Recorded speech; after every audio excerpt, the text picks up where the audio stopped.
जय जय जय श्री सीताराम, श्री सीताराम, श्री सीताराम, श्री सीताराम। श्री गणेशाय नमः। श्री सूर्य देवता, पंच देवता, नवग्रह देवता, इष्ट देवता, ग्राम देवता, कुल देवी देवताभ्यो नमः। श्री राधा कृष्ण नमो नमः। गीता जयंती की हार्दिक बधाई। जय जय जय श्री सीताराम। श्रीमद् भागवत गीता की जय। जब कौरव पांडव महाभारत के युद्ध को चले तब राजा धृतराष्ट्र ने कहा, मैं भी युद्ध को देखने चलूँगा। तब व्यास जी ने कहा, हे राजन, आँख के बिना क्या देखोगे? राजा धृतराष्ट्र ने कहा, देखूंगा नहीं तो सुनूंगा तो अवश्य। तब व्यास जी ने कहा, हे राजन, तेरा सारथी संजय जो कुछ महाभारत के युद्ध की लीला कुरुक्षेत्र में होगी सो यहाँ बैठे ही तुम्हें सुना देगा। व्यास जी के मुख से यह वचन सुन संजय ने विनती करी, हे प्रभु, यहाँ हस्तिनापुर में बैठे कुरुक्षेत्र की लीला कैसे जानूंगा तथा राजा को किस भांति कहूँगा। तब व्यास जी ने संजय को यह वचन कहा, संजय, मेरी कृपा से तुझे यहाँ ही सब कुछ दिखलाई देगा। व्यास जी की इतना कहते हैं संजय के दिव्य दृष्टि भई और बुद्धि भी दिव्य भई। अब आगे महाभारत की कहानी कहते हैं सो सुनो। 7 अक्षौहिणी सेना पांडव की और 11 अक्षौहिणी सेना कौरव की, यह दोनों सेना कुरुक्षेत्र में जा एकत्र हुई। धृतराष्ट्र ने पूछा, हे संजय, धर्म के क्षेत्र कुरुक्षेत्र में युद्ध की इच्छा से एकत्र हुए मेरे और पांडु के पुत्रों ने क्या किया? संजय ने कहा, पांडवों की सेना को व्यूहित देखकर दुर्योधन आचार्य द्रोण के समीप जाकर कहने लगे,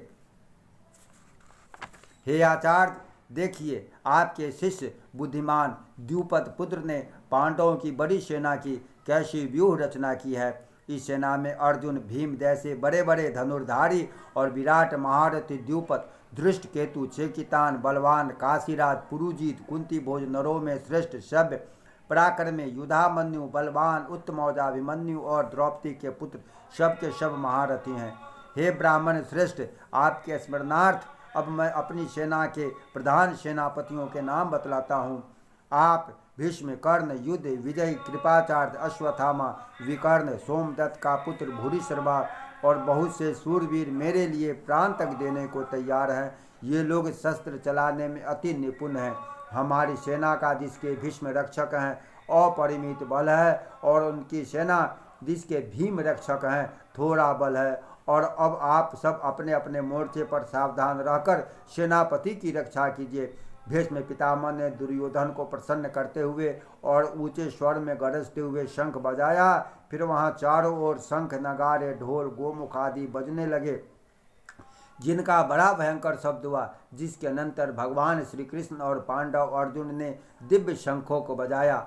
श्री कृष्ण ने पांचजन्य और अर्जुन ने भी देवदत्त नामक शंख को और भीषण कर्म करने वाले भी ने पौंड्रक नामक बड़े शंख को बजाया। कुंती पुत्र राजा युधिष्ठिर ने अनंत विजय, नकुल ने सुघोष और सहदेव ने मणि पुष्पक और धनुर्नर, काशीराज, शिखंडी, दृष्टमद्युम्न, विराट, अपराजित, सात्यकी, राजा द्युपद और द्रौपदी के 5 पुत्रों और महाबाहु अभिमन्यु, इन सब वीरों ने अपने अपने शंखों को बजाया। इन शंखों के भारी शब्द से आकाश और पृथ्वी गूंज उठे।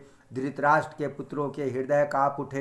हे राजन, अर्जुन ने कौरवों को युद्ध के लिए प्रस्तुत देखकर धनुष उठाकर भगवान श्री कृष्ण से कहा, हे अच्युत, मेरा रथ दोनों सेनाओं के बीच में खड़ा कीजिए, जिससे मैं युद्ध करने वाले को देख लूँ किस रणभूमि में मुझे किन किन के साथ युद्ध करना चाहिए।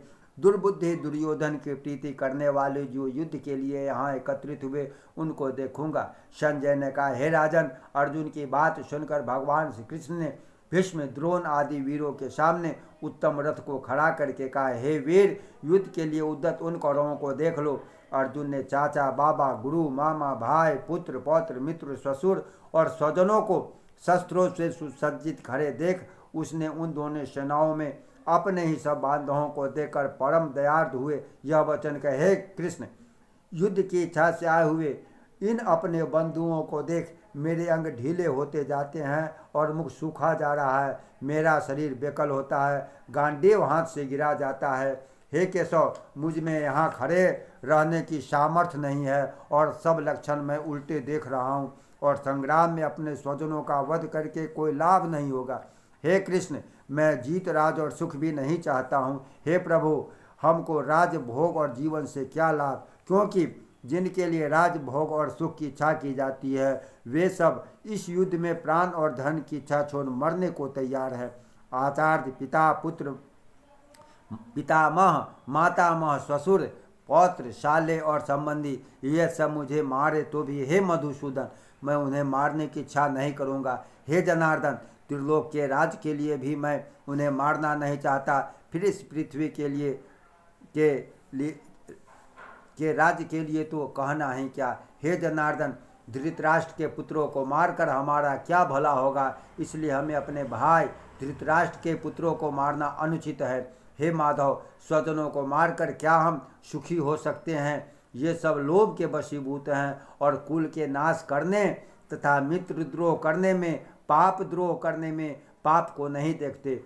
कुल नाश को जानते हुए भी हमको इस पातक से क्यों नहीं दूर रहना चाहिए? कुल का नाश होने से कुल के प्राचीन धर्म नष्ट हो जाते हैं और फिर धर्म नाश होने से कुल में पाप बढ़ता है। हे कृष्ण, पाप से कुल की स्त्रियां व्यभिचारिणी होती है, जिससे वर्ण संकर संतान उत्पन्न होता है। वह वर्ण संकर जिन पुरुषों ने कुल को नष्ट किया है उनको तथा इस कुल को नरक में पहुंचाते हैं, क्योंकि श्राद्ध तर्पण आदि बंद हो जाते हैं और वर्ण संकर बनाने वालों दोषों से कुल ध्वंसकों के जाति धर्म और कुल धर्म निरंतर नाश होते हैं। हे जनार्दन, मैंने बराबर सुना है कुल धर्म नष्ट होने से निश्चय नरकवास करना होता है। हाय, हम बड़ा पातक करने को तैयार हैं, जो राज्य सुख के लोभ से स्वजनों को मारने की कोशिश कर रहे हैं। शस्त्रों को धारण किए हुए धृतराष्ट्र के पुत्र आदि मुझे शस्त्र रहित